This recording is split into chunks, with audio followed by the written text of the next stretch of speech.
Good morning dear student. अभी जब मैं ये वीडियो बना रहा हूँ तो सुबह के करीब 4:30 बज रहे हैं।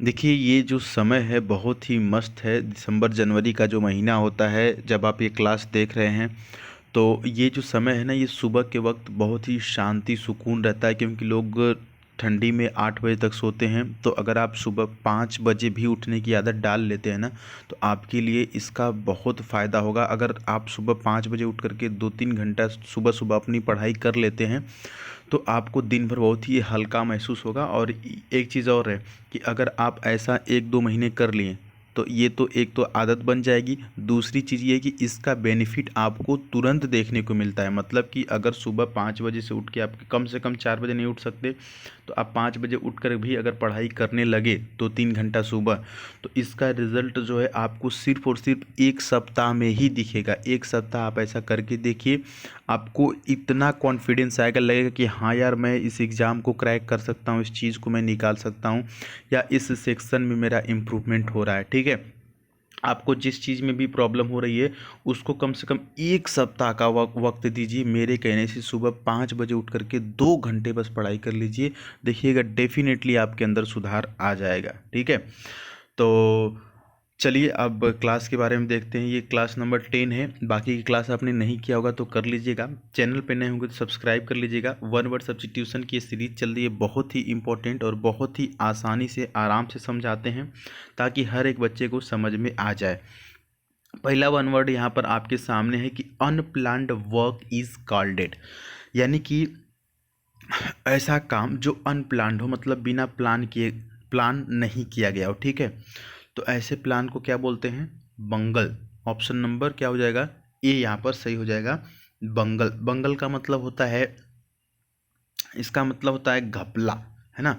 यानी कि एग्जैक्टली इसका मतलब ये होता है कि कोई भी ऐसा काम जो कि बिना प्लान का किया गया हो। ठीक ना, तो ऑप्शन नंबर ए से हो जाएगा। बाकी के ऑप्शन भी आप यहाँ पर देख लीजिएगा। बर्गलर लिखा हुआ है ना, देखिए बर्गलर का मतलब होता है सेंधमार। सेंधमार मतलब क्या होता है सर? देखिए सेंधमार में इंग्लिश में इसको पूछेगा ना, बर्गलर को तो ऐसे पूछेगा, a person who illegally enters, मतलब इंटर मतलब प्रवेश करता है, a building in order to steal thing, मतलब कि एक ऐसा व्यक्ति, ठीक है, या ग्रुप भी हो सकता है, जो इलीगली, जो किसी लीगल नहीं है, किसी बिल्डिंग में या किसी घर में प्रवेश करता है, क्या करने के लिए? किसी चीज़ की चोरी करने के लिए। सेंधमार, है ना, आप समझते होंगे। अच्छा, अगला है ऑप्शन सी, विक्टिम। विक्टिम का मतलब होता है एग्जैक्टली मतलब होता है शिकार, मतलब कि अपराध, दुर्घटना या कार्रवाई के परिणाम स्वरूप क्षतिग्रस्त या घायल व्यक्ति। ठीक है। अच्छा, बटलर का मतलब होता है नौकर। और कैसा नौकर? किसी घर का एक मुख्य नौकर, है ना। होता है ना कि घर के रामू काका, रामू काका समझ रहे हैं ना, मूवी वगैरह में देखते हैं, मतलब वो घर का एक फैमिली मेम्बर की तरह हो जाता है, इस टाइप का नौकर। ठीक ना, जिसको बटलर बोलते हैं। याद रहेगा ना, जॉस बटलर से याद रख लीजिएगा, है ना, खिलाड़ी है ना एक जॉस बटलर। चलिए अगला देखते हैं कि one who knows two language. अच्छा, ऐसा व्यक्ति जो 2 भाषा जानता है ना, one who knows two language. ठीक है, हिंदी भी जानता है, इंग्लिश भी जानता है, या कोई भी 2 भाषा जानता है, कोई भी 2 भाषा। ठीक है, तो ऐसे को बोलते हैं बाईलिंगुअल। क्या बोलते हैं सर? बाईलिंगुअल। सर बाईलिंगुअल मतलब, देखिए लिंगुअल शब्द कहीं पे भी आ जाए तो इसका मतलब होता है भाषा से, और बाई का मतलब 2 होता है, बी आई मतलब क्या होता है? 2। मोनो का मतलब क्या होता है? देखिए इसी से संबंधित ये भी याद रख लीजिएगा। पहले तो ये समझिए कि ऑप्शन सी सही है यहाँ पर। बाईलिंगुअल मतलब क्या होता है? द्विभाषी, जो 2 भाषा जानता है। और मोनो का मतलब एक, मोनो का मतलब एक, जो एक भाषा जानता है उसको मोनोलिंगुअल बोलेंगे। ठीक है, ये वाला भी समझ खत्म हो गया। अच्छा, पॉलीग्लॉट का मतलब, पॉली मतलब बहुत तेज, जैसे पॉलीटेक्निक, बहुत सी टेक्निक। तो पॉली मतलब क्या होता है? पॉली शब्द कहीं पे भी है तो क्या समझना है? बहुत। ठीक है, तो पॉलीग्लॉट का मतलब one who knows many language, जो बहुत सी भाषाएं को जानता है, बहुत सी भाषाओं को जानता है। एक भाषा जानेगा तो मोनो, बहुत जानेगा तो पॉली, और 2 जानेगा तो बाईलिंगुअल। ठीक है। लिंग्विस्टिक का मतलब क्या होता है सर? लिंग्विस्टिक का मतलब होता है साइंटिफिक स्टडी ऑफ लैंग्वेज, किसी भी लैंग्वेज का साइंटिफिक स्टडी करना, जिसको भाषा विज्ञान भी कहते हैं। बात समझ में अगली क्लियर है? आगे बढ़ते हैं। यहाँ पर ऑप्शन नंबर सी था, है ना। हम चारों ऑप्शन बताते हैं तो कभी कभी आप कंफ्यूज भी हो सकते हैं कि सर चारों बता दिया, एग्जैक्टली सही कौन है समझ में नहीं आया। ठीक है, इसलिए बताता हूँ 2 बार कि कौन सही है। अच्छा, अगला है कि one whose wife is dead. तो ऐसे आदमी जिनकी पत्नी मर गई हो और अभी उन्होंने क्या किया, शादी नहीं दोबारा किया है, दूसरी शादी नहीं किया है, तो हिंदू में तो मतलब हिंदी में तो उसको विदुर बोलते हैं, इंग्लिश में विडोवर बोलते हैं। ठीक है, विडोवर का मतलब ऐसा व्यक्ति जिसकी पत्नी मर गई हो और उसने क्या किया, अभी दूसरा शादी नहीं किया है, one whose wife is dead, उसको क्या कहते हैं, विडोवर। ठीक है, विदुर मतलब कि उसकी पत्नी मर गई है। अच्छा, ऐसी पत्नी भी होगी, मतलब ऐसी महिलाएं भी होगी जिनके पति मर गए होंगे, तो उनको विडो बोलते हैं। ठीक है, यहाँ पर तो ऑप्शन नंबर डी सही है, लेकिन बाकी के ऑप्शन भी समझिएगा। विडो का मतलब होता है ऐसी महिला जिसका आदमी मर चुका हो, ठीक है, और उसने दूसरी शादी नहीं की, उसको विधवा बोलते हैं हिंदी में, इंग्लिश में विडो, और इसको विडोवर बोलते हैं इंग्लिश में, और हिंदी में विदुर। याद रहेगा। चलिए, अच्छा, पॉलीगैमी का मतलब मैंने फिर से आपको बताया, पर मैंने कहा ना कि पॉली शब्द आएगा तो इसका मतलब होता है बहुत से, और गैमी आए तो मतलब महिलाओं से संबंधित, वाइफ से संबंधित, वाइफ पत्नी से संबंधित। ठीक है, तो अब यहाँ पर देखिए पॉलीगैमी मतलब बहुत ज़्यादा विवाह, मतलब ऐसा आदमी जिसकी बहुत सी पत्नियाँ हों। ठीक है, ऐसा आदमी जिसकी क्या हो, बहुत सी पत्नियाँ हों। अच्छा, पॉलीएंड्री का मतलब क्या होता है, बहुविवाह, ये भी होता है। तो इसमें क्या होगा, पॉलीएंड्री मतलब ऐसी महिला जिसके एक से अधिक पति हों। ठीक है, देखिएगा इन दोनों में अंतर समझ लीजिए, थोड़ा सा वक्त लेंगे, लेकिन कुछ बच्चे बहुत कमज़ोर हैं इंग्लिश में, तो वो भी समझ लें। देखिए, पॉलीगैमी मतलब कि ऐसा आदमी जिसकी बहुत सी पत्नियां, मतलब एक से अधिक पत्नी हो। अब पॉलीएंड्री मतलब ऐसी महिला जिसके एक से अधिक पति हों।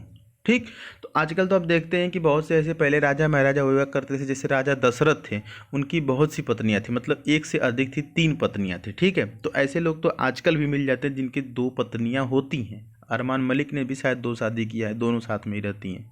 ठीक है, चलिए, एक चीज़ हो गया। लेकिन अच्छा, पॉलीएंड्री आप बहुत कम देखे होंगे, लेकिन हमारे यहाँ जहाँ पर हम रहते हैं यहाँ पर, ठीक है, तो यहाँ पर एक ऐसी महिला है जिसके 2 पति हैं। ठीक है, और दोनों साथ ही रहते हैं, और ऐसी बात नहीं कि बहुत वो लोग बहुत अमीर हैं, है ना, मिडिल क्लास के ही लोग हैं, लेकिन फिर भी वो एक महिला है जिसकी 2 पति हैं और दोनों साथ ही रहते हैं, सबसे बड़ी बात ये है। ठीक है, तो याद रहेगा ना, पॉलीएंड्री, पॉलीगैमी, विडो और विडोवर। क्लियर है, नहीं याद होगा, नहीं समझ में आया होगा तो फिर से वीडियो पीछे करके देख लीजिएगा, क्योंकि बहुत ही आराम से समझा रहे हैं ना। चलिए आगे देख लेते हैं।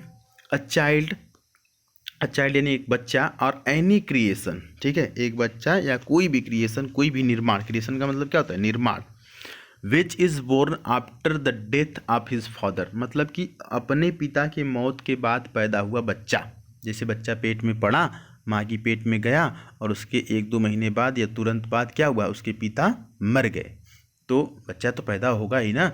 तो वैसे बच्चों को क्या कहते हैं, तो वैसे बच्चों को क्या कहते हैं dear student, posthumous. Option number D हो जाएगा, पॉस्थमस बोलते हैं ऐसे बच्चों को। क्लियर, चलिए याद रखिएगा। अच्छा, ये हमने कल ही बता दिया था, ऑर्फेन वाला आया था, ऑर्फेन मतलब अनाथ, और ऑर्फनेज मतलब जहाँ अनाथ लोग रहते हैं, मतलब अनाथालय, और चर्च का मतलब वही जो क्रिश्चियन लोग का होता है, religious place of Christian. Clear, चलिए आगे बढ़ते हैं। लास्ट वाला है, आराम से इसको समझ लीजिए।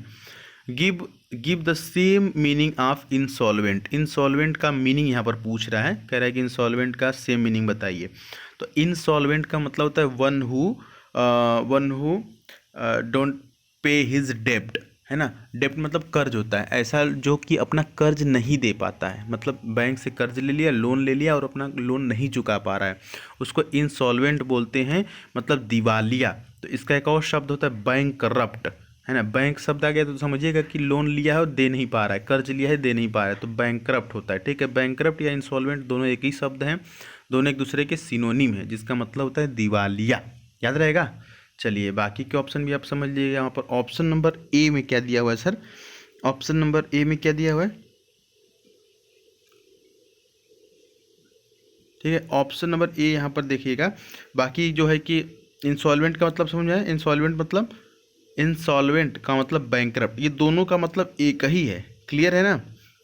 अच्छा, मर्सी का मतलब क्या होता है, दया, मर्सी का मतलब दया, और डुप्लीकेट का मतलब नकली या प्रतिरूप। ठीक है, पार्सिमोनियस का मतलब क्या होता है, ऑप्शन नंबर ए देखिएगा, पार्सिमोनियस का मतलब होता है कंजूस, पार्सिमोनियस का मतलब कंजूस। ठीक है, तो ये समझ में आ गया, मर्सी, डुप्लीकेट, पार्सिमोनियस, बैंकरप्ट, चारों समझ में आ गया ऑप्शन।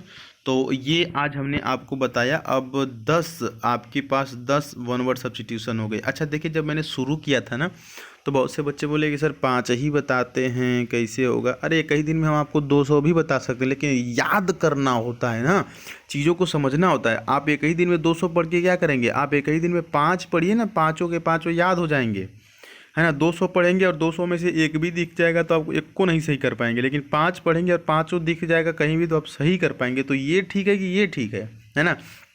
अच्छा, जो बच्चे उस समय जुड़ गए जब मैंने पहला क्लास लिया था, तो उनके पास अभी तो मुख्य रूप से 50 वन वर्ड तो हो गए ना, ये 50 वन वर्ड तो उनको याद हो गए, है ना। आगे भी और सीरीज में बढ़ाऊंगा तो 100 याद हो जाएंगे, फिर 150, फिर 200 याद हो जाएंगे, ठीक है। तो ऐसे ही याद होता है। अच्छा 50 में हम क्या करते हैं कि चारों ऑप्शन भी बताते हैं ना, तो एक दिन में जो है कि हम 20 बताते हैं। एक दिन में 4 पचे 20 ऑप्शन होते हैं, तो ये ऑप्शन भी तो किसी न किसी के वन वर्ड रहते हैं। तो इस हिसाब से अगर आप देखेंगे तो 10 वीडियो में 200 वन वर्ड आपके पास कलेक्ट हो गया है। अगर आपने पूरा नहीं देखा तो सभी को देखिएगा। आपके कोई भी डाउट्स होंगे तो आप कमेंट बॉक्स में पूछ लीजिएगा। एक बच्चे ने कल कमेंट किया कि सर आपके टेलीग्राम से कैसे जुड़े, तो टेलीग्राम से जुड़ने के लिए आपको द सुधीर पांडे सर्च करना होगा टेलीग्राम में, THE और SUDHERPANDEY। तो आपको ये चैनल ओपन हो जाएगा, यहाँ से जुड़ जाएंगे। क्लियर है। बाकी कोई भी डाउट्स होगा तो आप पूछ लेंगे। अब हम ईडियम्स की भी सीरीज शुरू करेंगे, वन वर्ड में अभी और चलेगा, ऐसा नहीं कि बस ख़त्म हो गया, ठीक है। 50 में से ही थोड़ी पूछेगा सब ना, तो इनमें से जो ज़्यादा रिपीटेड हैं वही चल रहे हैं, ये समझिएगा। तो और भी मैं आपको चलाऊंगा, ठीक है। तो आप इनके नोट्स भी बना सकते हैं, अभी तक नहीं बनाए तो आप पूरी वीडियोस देख सकते हैं, ठीक है। 10-10 मिनट का एक है लगभग। तो 10 वीडियो देखने में कितना लगेगा आपको, 100 मिनट लगेगा, मतलब 1.5 से 2 घंटे लगेंगे। क्लियर। तो चलिए आज के लिए बस इतना ही, फिर मिलते हैं किसी अन्य वीडियो में। चैनल पर नहीं तो सब्सक्राइब कर लीजिएगा। मिलते हैं फिर, चलिए बाय बाय, जय हिंद।